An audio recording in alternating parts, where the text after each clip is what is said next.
ভাই রমজান মাস পাইছি অথচ গুনাহ মাফ করাইতে পারছি না। রমজান মাস ঠিকই শেষ হয়ে যাচ্ছে, কিন্তু আপনার আমার আমল নামার ভিতর গুনাহ যুক্ত হচ্ছে। মাফ করাইতে তো পারছি না, আবার নতুন গুনাহ যুক্ত হচ্ছে।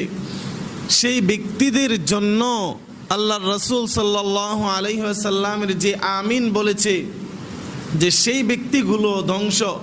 এখন আপনি আর আমি যদি একটু নিজের ব্রেন দিয়ে নিজের দিকে তাকাই, ফিকির করি, তাহলে ভাই বন্ধু একটু চিন্তা করেন যে এই রমজান মাসে কি আপনি আমি গুনাহ মাফ করাইতে পারলাম? আপনি আর আমি কি গুনাহ মাফ করাইতে পারলাম? আপনি আর আমি যদি গুনাহ মাফ করাইতে না পারি, তাহলে ধ্বংস সুনিশ্চিত। এখনো পর্যন্ত রমজান শেষ হয়ে যায়নি, এখনো পর্যন্ত রমজান চলমান আছে। আপনার আমার আমল নামাগুলোর ভিতর বারবার শুধু গুনাহ জমা হচ্ছে। এই রমজানের শেষ দিনগুলোতে এসেও যদি আপনি আর আমি আল্লাহ সুবহানাহু ওয়া তাআলার কাছে তওবা করতে পারি, আল্লাহ সুবহানাহু ওয়া তাআলা আপনাকে আমাকে মাফ করে দিবে। সুবহানাল্লাহ।